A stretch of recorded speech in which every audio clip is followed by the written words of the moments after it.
પ્રયાગરાજ ખાતે ચાલી રહેલા મહાકુંભમાં 60 કરોડથી વધુ લોકો ત્રિવેણી સંગમમાં પવિત્ર ડૂબકી લગાવી ચૂક્યા છે અને એવા સમયે જ્યોતિષ મઠના શંકરાચાર્ય અવિમુક્તેશ્વરાનંદજીનું નિવેદન બહાર આવ્યું છે કે કુંભનું જે પાણી છે, કુંભનું જે ગંગા જળ છે એ સ્નાન કરવાને યોગ્ય નથી, એ મલજલ છે અને રોગપ્રદ છે.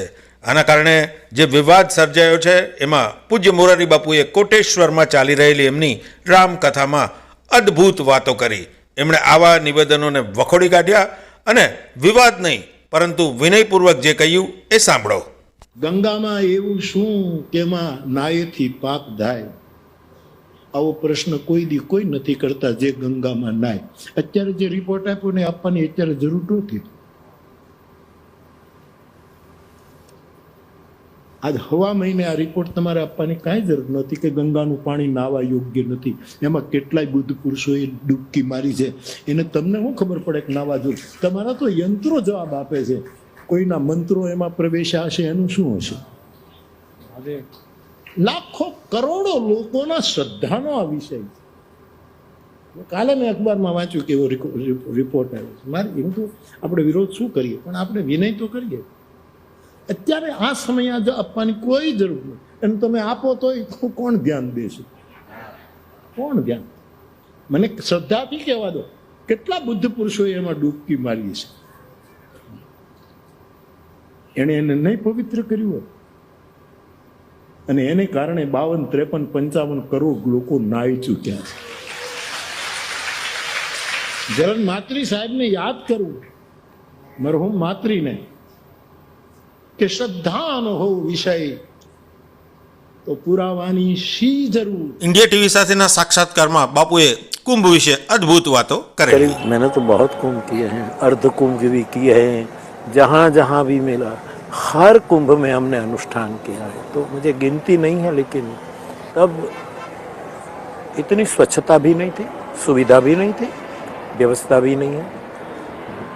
अब जिस रूप में उसको रूप दिया जा रहा है ये आवकारदायक है, सराहनीय. तो जैसे कमल की एक एक पंखुड़ी खुलती है, वैसे हमारा आध्यात्मिक कुंभ हर समय विकसित जाता, मुखरित होता है, सुवासित होता है, और उसकी असर पूरे संसार पर हो रही है. जो विनम्रता का गैरलाभ लेने वाले लोग ऐसा सोचता है, लेकिन मेरी समझ में सहज होना, विनम्र होना, मासूम रहना, शरीफ रहना, ये बहुत बड़ी उपलब्धि है. ये विनम्रता, ये सरलता बड़ी बड़ी विपत्ति को दूर करते मेरे अनुभव में. हाँ, लोग लाभ ले लेते हैं, चले जाते हैं. एक शेर है, इश्क की वो भी एक मंजिल थी, इश्क की वो भी एक मंजिल थी, हर कदम पर फरेब खाया गया. तो जो प्रेम के मार्ग पर, साधना के मार्ग पर, भजन के मार्ग पर जाएगा और विनम्रता से जाएगा तो प्राप्ति भी ज़्यादा होगी और लोग गैरलाभ भी लेंगे. लेकिन जो साधक है, साधु है, तो कोई कायर समझे, कोई कुछ भी समझे, उसको दिमाग में नहीं रखते. પૂજ્ય મોરારી બાપુ સામાન્ય રીતે વિવાદોમાં પડતા નથી, પરંતુ લાખો ભાવિકોને સ્પર્શતા મુદ્દા ઉપર એ બોલતા અચકાતા પણ નથી. હવે આપણે જોઈએ શંકરાચાર્ય અવિમુક્તેશ્વરાનંદજીએ ગંગા જળની શુદ્ધતા સામે શું સવાલો કર્યા અને યોગી આદિત્યનાથે શું જવાબ દીધા. जो नाले गिर रहे थे शहरी मलजल के, 40 से 50 करोड़ के बीच में लोगों को वहाँ पर स्नान कराया जा रहा है.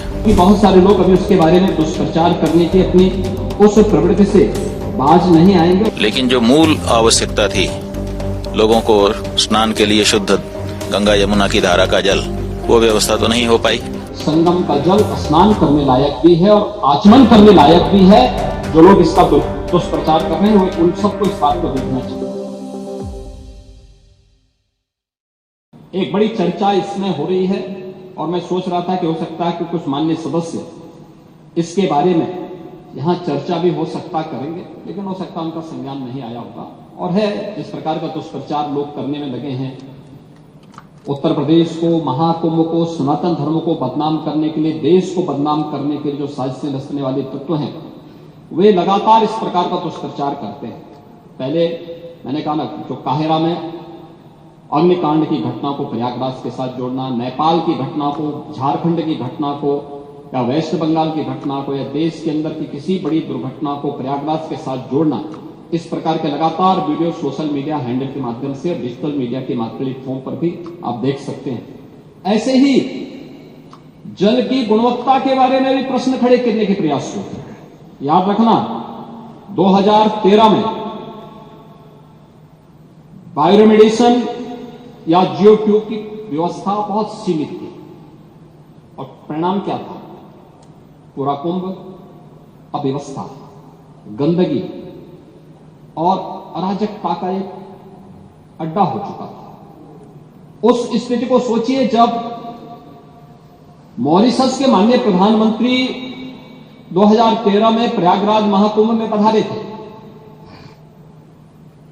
और गंगा में गंदगी देख करके, अव्यवस्था देख करके, पॉल्यूशन की मात्रा को देख करके उन्होंने स्नान करने से इनकार कर दिया था।